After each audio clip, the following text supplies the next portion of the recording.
Hello, everyone. Welcome to my show, Learning from the Life Experiences. And today we are going to learn from the life experiences of Colonel Daljeet Singh Rupaal. Colonel Daljeet Singh Rupaal is among us right now. You can see his smiling face. He's with us on the screen, and he has eventful 36 years in uniform after he was commissioned in the 11th Gorkha Rifle in June 1983. He has had the opportunity to serve in north and northeast areas of the country during his army career. And he has been chairman of Kendriya Vidyalaya in Assam for more than 3 years and director of NCC for the state of Rajasthan. After hanging his boots, he has been the chief operating officer in a group of professional colleges till very recently. And right now, he's passionate about spreading awareness about securing families through life insurances. And he is the registered life insurance advisor with Maxlife Insurance and proprietor of his firm in security industry. An MBA in HR. Let's welcome Colonel Rupaal is widely traveled in India and abroad. So welcome to my show, Colonel Daljeet Singh ji. Thank How you, are you? Dr. Halima. It's been a pleasure to be on your show. I've been hearing about your achievements in the field of education. It's so nice, such a pleasure to always meet you. Thank you very much. I'm really impressed by your brief profile, what I have read just now. And to meet such a great personality is my honor and the honor of my show. So first of all, just let me know that joining armed forces was your choice or someone has forced you, maybe the family pressure or your father's legacy you want to follow. What exactly was the reason behind it?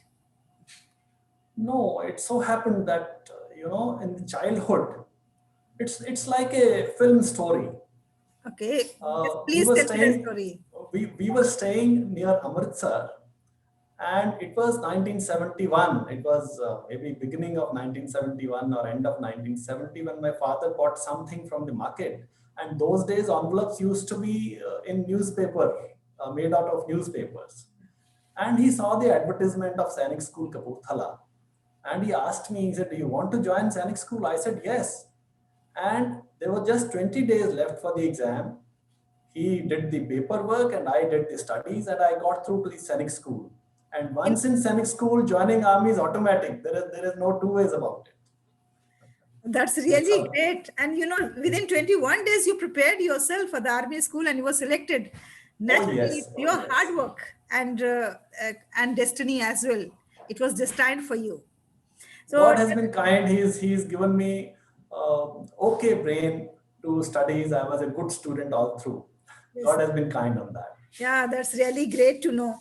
So tell us, share your childhood memories, like before going to the army school. In which grade you joined the army school? That was in class 5. You see, Okay. before that, if you talk about my memories, I can vividly remember my journey to a place known as Barot. You see, my father was serving in the irrigation department of Punjab, and there was a dam to be constructed in the valley of Barot in Himachal Pradesh. So he was posted there. Now, there were no roads that time. I'm talking about 60s. Okay. So we had to go to a place known as Joginder Nagar, from where we used to travel by a ropeway. We used to start in the morning at about 6:37 and climb onto a mountain by the ropeway, walk about 2 kilometers, then descend down on the other side of the mountain. And For the by the evening, studies? you reached there. Very, very beautiful, serene, picturesque place. That valley today is a tourist spot. And the road to that valley was constructed in 1972. Oh, so Before that, there was no this road. was this was your routine to come to the school?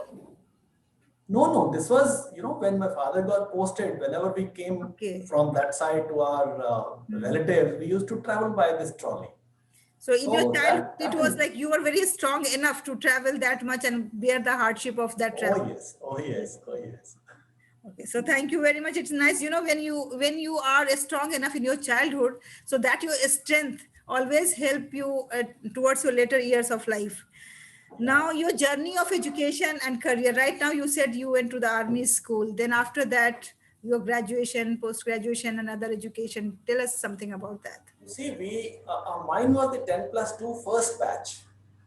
Okay. So I was the school prefect, and I was prefect for 2 years because prior to that, school used to be only till 11th. And after passing 12th standard, I joined the National Defense Academy in July 1979. Passed out from there in 82 and joined the Indian Military Academy, where we are trained for 1 year. Now, National Defense Academy is also our graduation college. Okay. We get a degree from Jawaharlal Nehru University. Mm-hmm. And from IMA, I passed out in June 1983, and ever since kept serving the nation as a commissioned officer. Congratulations. Now, please tell us some your sweet memories, your achievements, the moment you are proud of, or the mission you have accomplished, and you still remember that how hard it was, but you were able to accept that challenge. See, army is a very good training ground, and army at each step is a challenge. There are so many things which one can talk about as a soldier, which you did and you did well. But I will not tell you about that because all army officers talk about their chivalry, their bravery. I will tell you what emotional quotient I had built when I was commanding my unit. You know, when I was commanding my unit 31 Assam Rifles, I had 350 families. So between me and my wife, we said what welfare we can actually do for these families. So we identified out of 350, there were 12 such families which did not have issues, which did not have children, even after marrying for so many years. So we got on to that treatment. And after 3.5 years, when I left that unit, you'll be amazed, there were 8 ladies who were already bearing children out of the 12. Oh, so nice, so nice. That's what I thought was a big achievement, and all 12 are in touch with me even today. Because we made effort, we made change in their life, we brought change into their lives. And that's really so innovative, you know. That's emotional quotient. Yes. And this only the person who has empathy can think and then can work upon this, because nobody bothers if you don't have the baby. Who cares about you? But this was really very nice about you. So this is a similar thing was, it was that place only that I was the chairman of a KV school. Mm-hmm. But I also had a unit school which also had about 500 children. As I told you, I had about 350 families. So that school was based on Assam syllabus, that is Assam State Education Department. I made efforts to make it into a CBSE affiliation. We made all arrangements. The team came and they asked me this: why have you applied only for 10th? You should have applied for 12th because you are so well prepared. That was again a contribution. You know, making a school from state to CBSE, it involves a lot of hard work. Yes, I know. I can understand because, you know, CBSE affiliation, I have gone through for 3 schools. So it's a rigorous exercise. And and you are serving in like army, and then you have lots of responsibilities other than the school responsibility, and then you are able to do it. It's really a great achievement. So Colonel Daljeet ji will talk about your inspiration, about your post-army life and other things. But here we are going to take a break, and then we'll come back in part 2. Thank you very much. All right. Thank you.